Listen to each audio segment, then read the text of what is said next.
Here's your First Warn Weather forecast first. Sponsored by Anderson Collision Center. Visit driveanderson.com.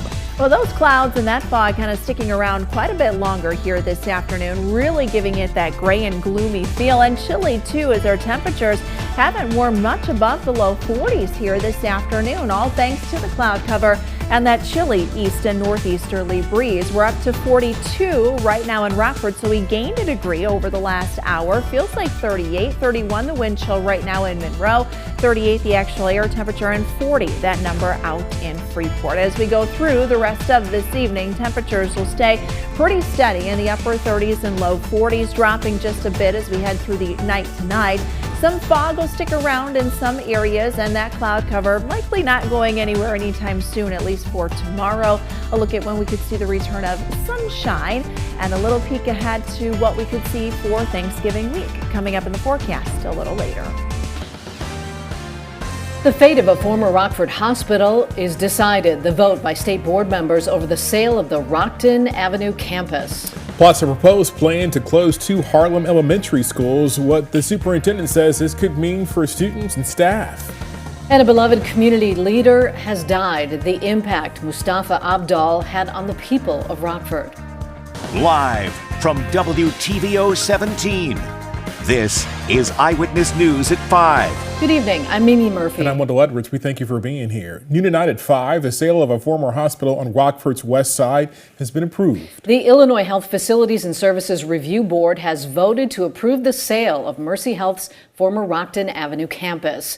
The property was sold to Melvin and Sheila Brown, pastors of Kingdom Authority Church. This happened in September.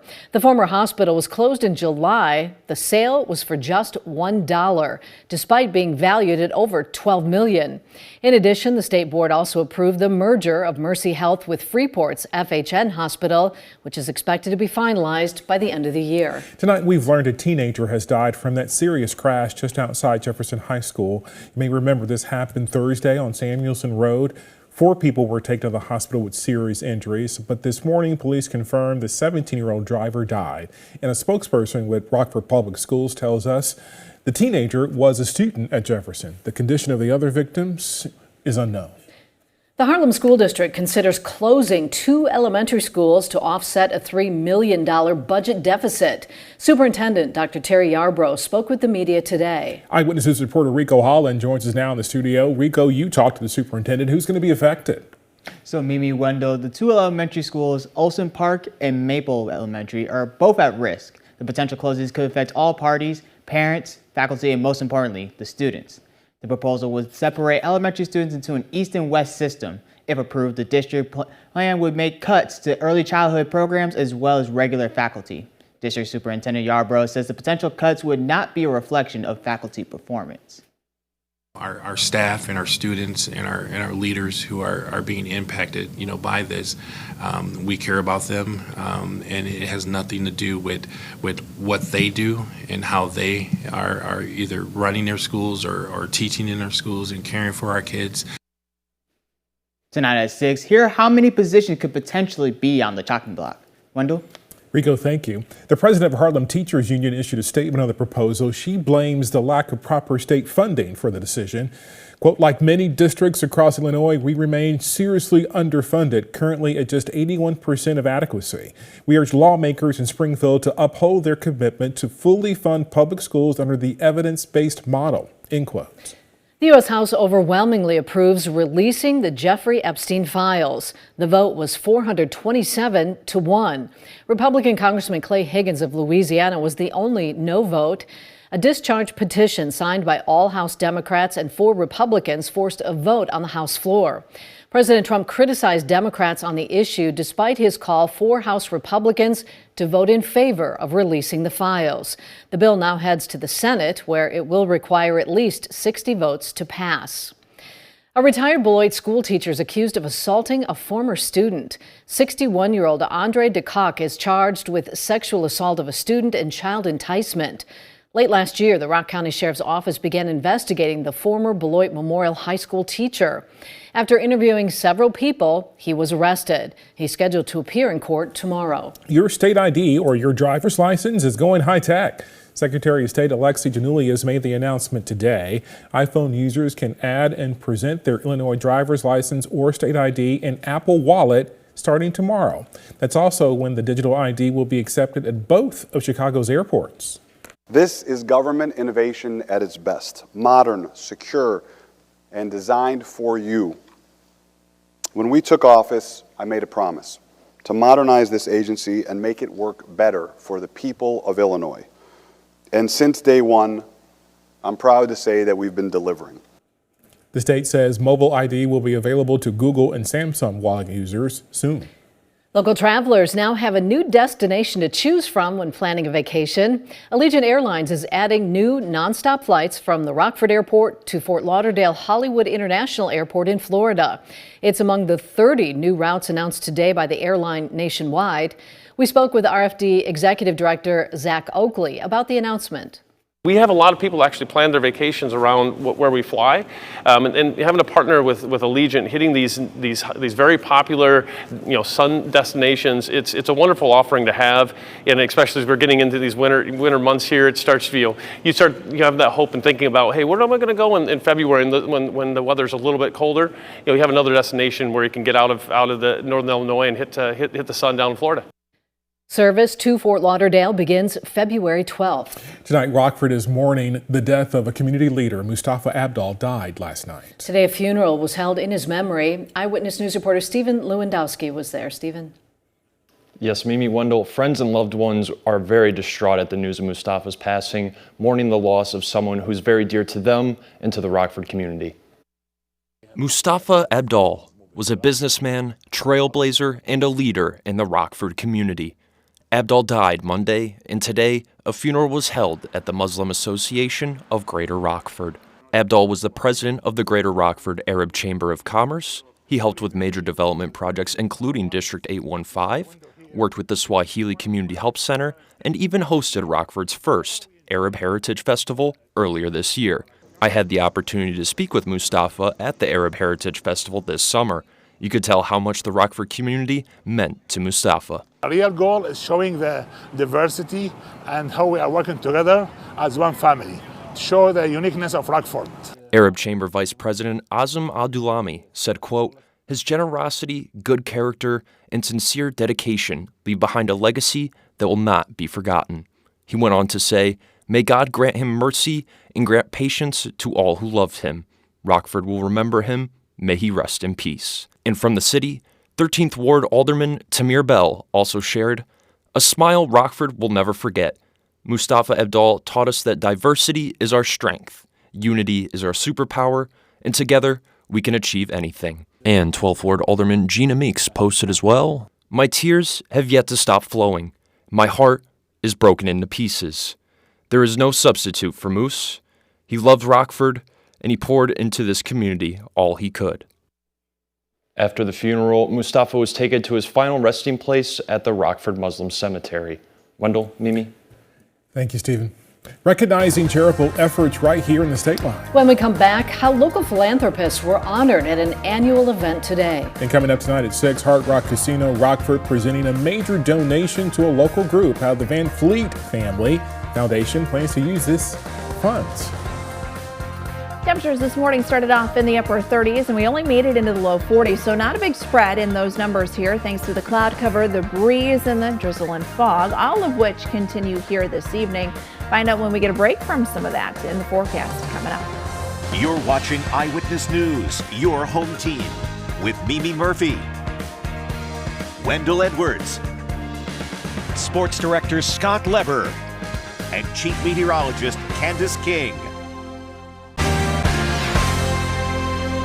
National Philanthropy Day is today, recognized every November. And today, a nonprofit celebrated with its biggest fundraiser of the year. The Rockford chapter of the Association of Fundraising Professionals hosted its annual fundraiser at the Radisson. The goal of the event is to honor local philanthropists and nonprofit groups here in the state line. 6 individuals and organizations were honored at the event. The awards for philanthropists, volunteers, and foundations. The range of missions for those here today vary from, we have people who build homes, food pantries, education, outdoors, nonprofit organizations that support a variety of missions in our area. This year is the 40th year the Association of Fundraising Professionals has celebrated National Philanthropy Day. City First Church also is giving back to the community. The church held its monthly food distribution drive this morning. Cars lined up in the parking lot for a free Thanksgiving meal. Each was loaded with fresh groceries given out on a first come, first served basis. State Senator Dave Severson partnered with the organizers to provide turkeys to a number of families that were in line. While City First began hosting this event during the pandemic, it says it's even more important this time of year. I would say during this season, there is a greater need. We see more people come into our parking lot. People showed up today at 6 a.m., started lining up, and we were full at capacity by 8:30 a.m. So people got here early, they got in line, they needed food to be guaranteed for them today. And so in order to do that, they came out early. City First will hold its next food distribution event next month. Cloudy, rainy, gloomy, nap day today in the state line. When we come back, Candace lets us know if we should expect to see the sun make a return this week. Our full forecast is next.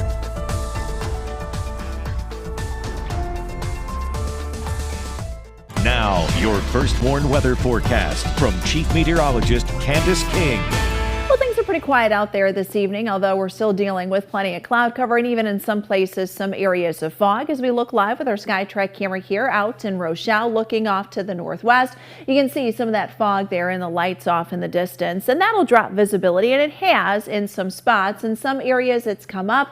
DeKalb has come up over the last hour. Galena is down. Same thing with Janesville. No issues here with visibility in Rockford, but just note that there could be some areas of fog as we go through the night tonight. Temperature-wise, it's been a lot cooler out there, even though we weren't too far today from where we were yesterday. The clouds, the easterly breeze made it feel quite a bit cooler with our wind chills that were stuck in the 30s. Low pressure passing down to the south of us continues to pull to the east. That'll take a bit of more moisture with it, but we still have plenty of low-level moisture, which will unfortunately keep some of those clouds around, and a pretty steady temperature too. We're up to 42 right now in Rockford. We're 9 degrees in Poplar Grove. Same thing in Janesville, 40 in Freeport, and 40 degrees in DeKalb. But again, a little bit of that wind chill bringing that number down into the 30s. 39 are for our weather watcher Kevin out in Lena this last hour. 95% relative humidity and a northeasterly breeze currently at 13 miles per hour. So as we go through the night, we might try to chip away at some of that cloud cover here during the overnight hours, and that could bring us down. But if not, we will probably stay in the upper 30s and not really see much movement in those temperatures heading into tomorrow afternoon. Even though we'll be pretty close to average, which is right around 45, 46, it'll be cool tomorrow as the wind begins to shift around to the southeast. High temperature tomorrow up around 45. Now notice with Futurecast, it does try to break up some of that cloud cover late tonight. If we do see that, it's probably just going to fill right back in with some fog. So there could be some areas of fog going into tomorrow morning, but still with that moisture down in the lower levels of the atmosphere, we're not getting rid of that cloud cover anytime soon. So mostly cloudy skies can be expected for tomorrow, although I don't think it's going to be quite as gray as what it was today. Our wind will shift around to the south late Wednesday into Thursday. That'll help kind of mix things and get things kind of cleared a bit. So we should see a little more sunshine there for Thursday afternoon.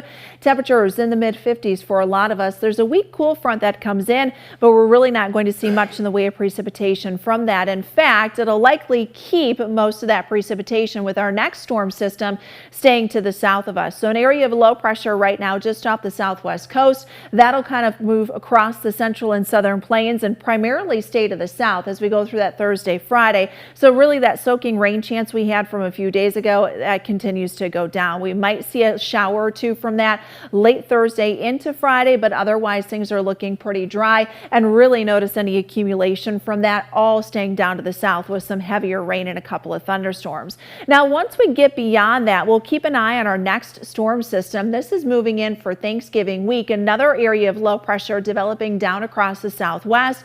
This will move and bring up some moisture, so that could bring some rain rain sometime during the Tuesday, Wednesday time frame.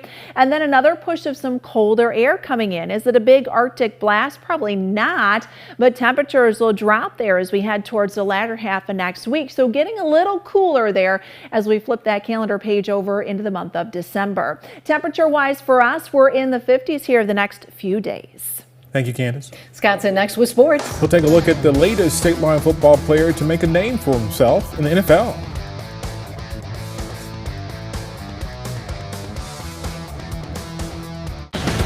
Now sports with sports director Scott Lever.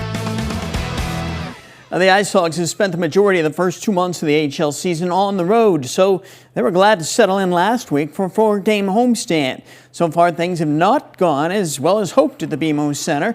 The Hogs have failed to win any of the first 3 home games in regulation. They came close Sunday before losing in a shootout to Texas. Head coach Jared Nightingale had been hoping to establish a strong home ice advantage. I asked him this morning how disappointing it is not to have a win yet to show for on this homestand.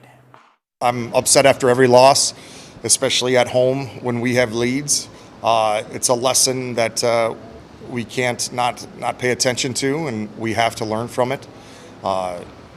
Trying to remind yourself, process over outcome. I like the way we played in these games.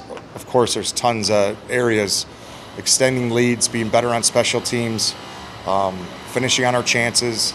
But yeah, I would rather obviously win those games. But we're not going to sit and sulk about it. We have a lot more hockey to play. Starting with tomorrow night when the Hogs host Grand Rapids. With Dean Lowry and Robert Jones sidelined by season-ending injuries, the number of local guys playing in the NFL this season is down. But Freeport native Keandre Jackson is picking up the slack. He has suited up for the Baltimore Ravens' last 5 games. Jackson went undrafted in April. He was signed by the Ravens as a free agent. 5 weeks ago, he was signed to the Ravens' 53-man active roster, and he has shined on special teams. He has 6 tackles so far and 1 forced fumble here, which he also recovered. That was 2 weeks ago against the Vikings. Jackson is also the Ravens' second-string strong safety. He says he's happy to be suiting up and contributing, even if it is on special teams. You get a chance to get out there on teams.